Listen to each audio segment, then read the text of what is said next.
Welcome back to Gurukul online classes.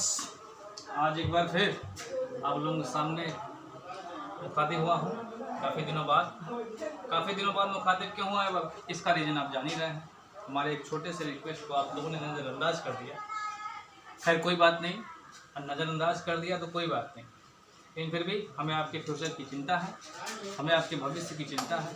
इसलिए मैं एक बार फिर से आपके सामने इंग्लिश ग्रामर के जो बचे पार्ट थे उसका वीडियोस बनाने के लिए एक बार फिर आया हूँ आप लोगों के सामने।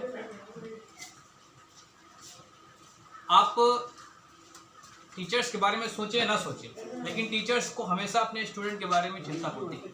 टीचर्स को हमेशा अपने बच्चों के बारे में, अपने स्टूडेंट के बारे में कंसर्न रहता है। उसी कंसर्न्स को माइंड में रख करके एक बार फिर से ऑनलाइन क्लासेस आपका फिर से स्टार्ट है।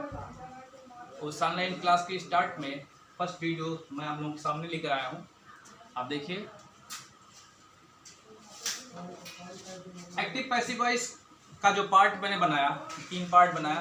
आज जो शेष बचा हुआ है उसको आज मैं आपको बता करके पैसिव वॉइस कंप्लीट कर दूंगा। आई होप आप अच्छे से फिर से एक बार उसी तरह समझेंगे जैसा समझते थे। देखिए, मैंने लिखा है व्हाइट बोर्ड पे कुछ वर्ड्स। मैंने पिछले वीडियो में डिस्कस किया था कि some special changes of passive voice. Passive voice की कुछ विशेष परिवर्तन, मतलब ये था उसमें कि मैंने बताया वहाँ पे कि कुछ पैसिव वॉइस के सेंटेंस ऐसे आएंगे जहाँ वो बाई प्रीपोजिशन लगता था, वहाँ बाई प्रीपोजिशन ना लग करके कुछ और प्रीपोजिशन लगते हैं। पिछले वीडियो में उन्होंने बताया एक बाई के स्थान पर इन वाला बताया, एक बताया टू वाला। मतलब जहाँ बाई लगता था सब्जेक्ट के स्थान पर ऑब्जेक्ट, ऑब्जेक्ट के स्थान पर सब्जेक्ट का प्रेडिकेट केस लगाने से पहले बाई लगाते थे, तो वहाँ बाई ना लगा करके आपको मैंने बताया टू लगाते हैं कहीं कंडीशन में, यानी नो और अब्लाइज आता है तो टू लगाते हैं, और कंटेन और इंटरेस्ट आता है तो इन लगाते हैं। आज जो मैं बताने जा रहा हूं उसको ध्यान से देखिए। Surprise, astonish, disappoint, displace, distress, ये वर्ब आपको माइंड में रखने हैं। ये वर्ड भी हैं और वर्ड के साथ साथ वर्ब भी हैं। तो ये वर्ड और वर्ब आप माइंड में रखेंगे। क्यों माइंड में रखेंगे? इसका रीजन ये है कि ये वर्ब अगर सेंटेंस में लिखे हुए हैं तो जब भी पैसिव वॉइस आप बनाओगे तो पैसिव वॉइस बनाते समय जब सब्जेक्ट का ऑब्जेक्टिव केस लिखोगे तो उसके पहले बाई नहीं लगाओगे। यहाँ पर क्या लगाओगे ये माइंड रखना। लगाओगे क्या? जब ये वर्ब आ जाएंगे तो पैसिव वॉइस में जब जहाँ बाई लगाते थे सब्जेक्ट का ऑब्जेक्टिव केस लिखने से पहले, अब बाई नहीं लगाएंगे, लगाएंगे एट लगाएंगे। तो एट लगाएंगे तो समझ में आ जाएगा आपको। देखिएगा, पुरानी रूल के हिसाब से ये आपका ऑब्जेक्ट है, ये आपका सब्जेक्ट है, ये आपका सब्जेक्ट है, ये आपका ऑब्जेक्ट है, ये सब्जेक्ट, ये ऑब्जेक्ट, ये सब्जेक्ट, ये ऑब्जेक्ट। तो ऑब्जेक्ट को लेके आते हैं सब्जेक्ट के स्थान पे तो लिखेंगे यहाँ आई। सरप्राइज लिखा हुआ है, ये ईडी का मतलब हमने बताया है जब भी सेंटेंस में हेल्पिंग वर्ब नहीं होता है, 2 टेंस होते हैं, या तो प्रेजेंट इंडेफिनिट या तो पास्ट। प्रेजेंट नहीं है क्योंकि वर्ब का फर्स्ट फॉर्म नहीं है, ईडी लगा है, वर्ब का सेकंड फॉर्म है। तो वर्ब का सेकंड फॉर्म है तो यहाँ पर लिखेंगे आई वाज। पास्ट इंडेफिनिट अगर आपने आइडेंटिफाई किया तो पास्ट कंटिन्यूअस की हेल्पिंग वर्ब यूज करेंगे तो वाज वेयर में से कोई एक लगाएंगे तो I was. Surprise second third form same होता है तो सरप्राइज। अब आप सब्जेक्ट को यहाँ लेकर के आते तो बाई लगाते हैं, यहाँ पर आप क्या लगाएंगे एट योर इंटेलिजेंस। फिर अस को लेके आएंगे तो वी, इसमें भी ईडी लगा है, वी वेयर एस्टोनिश्ड, एस्टोनिश्ड। उसके बाद एट हिज सक्सेस। फिर मी को लाएंगे यहाँ पे आई। Disappointed I was, disappointed at his condition. देखिए सब में वहां जहां बाई लगता था वहां एट लग रहा है। मी को फिर लाएंगे तो लिखेंगे आई, फिर वही was, distressed at his defeat. अब देख रहे हैं आप, डिस्ट्रेस का मतलब होता है बेचैन करना, डिसअपॉइंट का मतलब हताश, सरप्राइज माने आश्चर्य, एस्टोनिश माने आश्चर्यचकित, इसका भी मतलब होता है। तो आई होप ये जो एट वाला रूल है आप समझ रहे होंगे। अब आपको एक नया बताते हैं, इसको स्क्रीनशॉट ले करके पुश करके आप कॉपी में नोट कर लीजिएगा। बाकी आगे उसका रूल बताता हूं मैं आपको।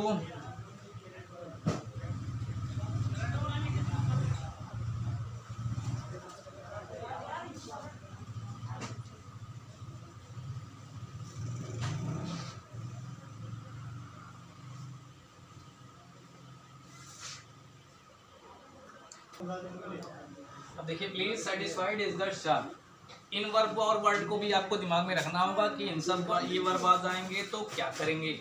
अगर ये वर्ब आ जाएंगे तो पैसिव वॉइस बनाते समय जहाँ हम बाई लगाते थे सब्जेक्ट का ऑब्जेक्टिव लिखने से पहले अपनी बार ना टू लगाएंगे, ना इन लगाएंगे, ना एट लगाएंगे, अपनी बार लगाएंगे विथ।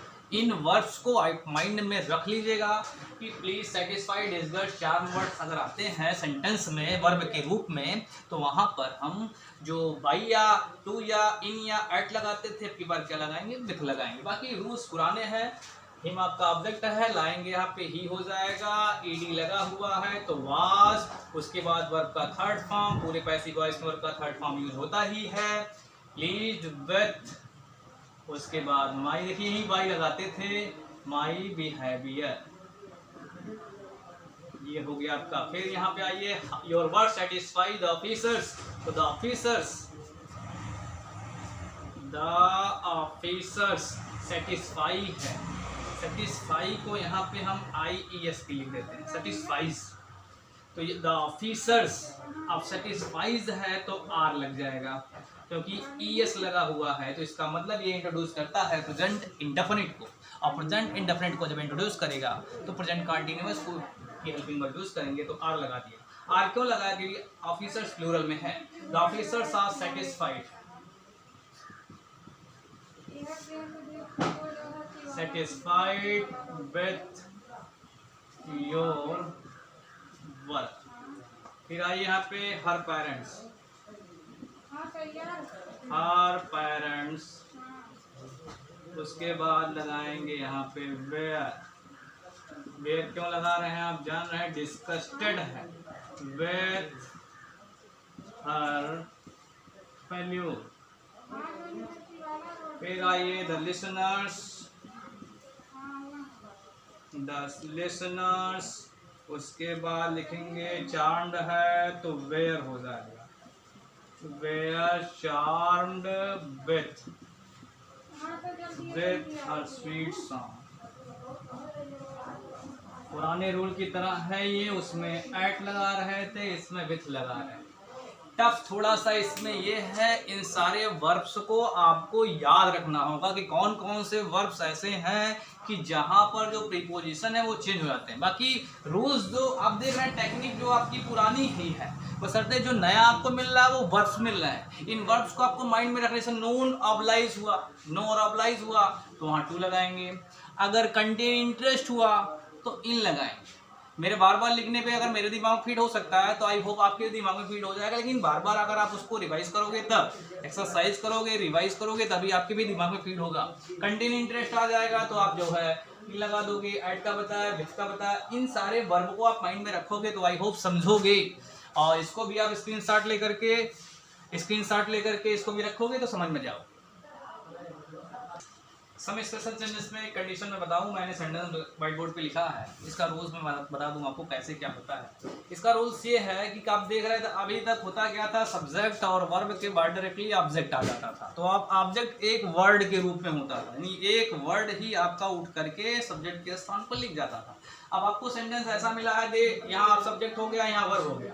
अब उसके बाद देखिए ऑब्जेक्ट के रूप में, अगर मान लिया ऑब्जेक्ट आप नहीं आइडेंटिफाई कर पा रहे हैं तो ऑब्जेक्ट के रूप में दैट से लेकर के इतना आपको ऑब्जेक्ट के रूप में वर्ड मिले हुए हैं।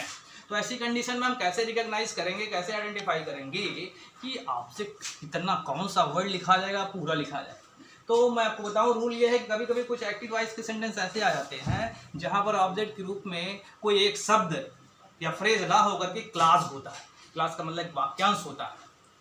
बात को रिपीट करता हूं, कभी कभी एक्टिव वॉइस में कुछ सेंटेंस ऐसे मिल जाते हैं जहां पर ऑब्जेक्ट के रूप में कोई एक शब्द ना लिखा होता है, मतलब ऑब्जेक्ट के रूप में ना कोई एक शब्द लिखा होता है, ना कोई फ्रेज लिखा होता है, बल्कि क्लास लिखा होता है, पूरा क्लास लिखा होता है, पूरा वाक्यांश लिखा होता है। तो ऐसी कंडीशन में पूरे क्लास को ऑब्जेक्ट बनाएंगे या उनमें से किसी एक वर्ड को ऑब्जेक्ट बनाएंगे। क्या करते हैं, तो जब भी ऐसी कंडीशन का सेंटेंस मिलेगा आपको, जब ऑब्जेक्ट के रूप में कोई एक शब्द नहीं लिखा होगा, फ्रेज नहीं लिखा होगा, क्लास लिखा होगा, तो क्या करेंगे ऐसी कंडीशन में, जो सेंटेंस का सब्जेक्ट होता है उस सेंटेंस के सब्जेक्ट को हटा करके इट का प्रयोग कर देते हैं, मतलब उस सब्जेक्ट का कोई इंपॉर्टेंस ही नहीं रहता है। यानी जैसे यहाँ पर दे सब्जेक्ट के रूप में है, तो जब पैसिव वॉइस बनाएंगे दे को हटा करके सेंटेंस की स्टार्टिंग इट से करेंगे, पीपुल सब्जेक्ट है तो पीपुल को हटा कर क्या करेंगे, इट करेंगे। पीपुल वाला एक रूल हमने और बताया था, आपको पता होगा, याद होगा, या आप जानकारी रखेंगे तो जान जाएंगे कि पीपुल वाला, people, someone, no one, none ऐसे वर्ड आते हैं, पैसिव बनाते समय इनका प्रयोग करते भी नहीं है, और वैसे भी उस रूल को फॉलो करते तब भी नहीं करते। और यहाँ पर भी नहीं करना है। कब नहीं करना है कि जब ऑब्जेक्ट के रूप में कोई एक वर्ड नहीं रहेगा, क्लास रहेगा, तो ऐसी कंडीशन में जो सेंटेंस में सब्जेक्ट होता है पैसिव वॉइस बनाते समय उस सब्जेक्ट को भी नहीं लिखते हैं, उसके स्थान पर सब्जेक्ट के रूप में क्या लिखते हैं, इट लिखते हैं। और आपको जनरली ऐसे मैं बता दूं व्यवहार की भाषा में कि अगर सेंटेंस के बीच में दैट का प्रयोग हुआ है तो, सेंटेंस के बीच में दैट का प्रयोग हुआ है तो सेंटेंस का जो सब्जेक्ट होता है उसके स्थान पर हम किसका प्रयोग करते हैं, इट का प्रयोग करते हैं। बाकी सारे रूल्स पुराने हैं। अब सेंटेंस का सब्जेक्ट क्या है, दे है, और बीच में क्या लगा है, दैट लगा है। इससे आप आइडेंटिफाई कर ले जाएंगे कि दैट लगा है, यहाँ पर भी दैट यहाँ भी लगा है, तो दे को हटाकर क्या करेंगे, इट करेंगे। यहाँ पर भी दैट लगा है तो पीपुल को हटाकर क्या करेंगे, इट। अब पुराना रूल्स आपका है, अब से है तो वर्ब का फर्स्ट फॉर्म है तो इज लगाएंगे, से का थर्ड फॉर्म सैड, और उसके बाद दैट के बाद पूरा वर्ड क्या कर देंगे, लिख देंगे।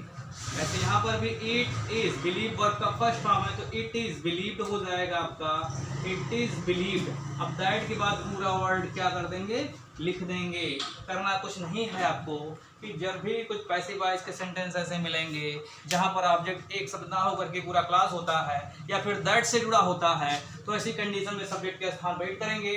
बाकी रूल पुराना है। उसके बाद दैट के साथ जितने वर्ड जुड़े होते हैं उनको क्या करते हैं, जैसे का ऐसा लिख देते हैं।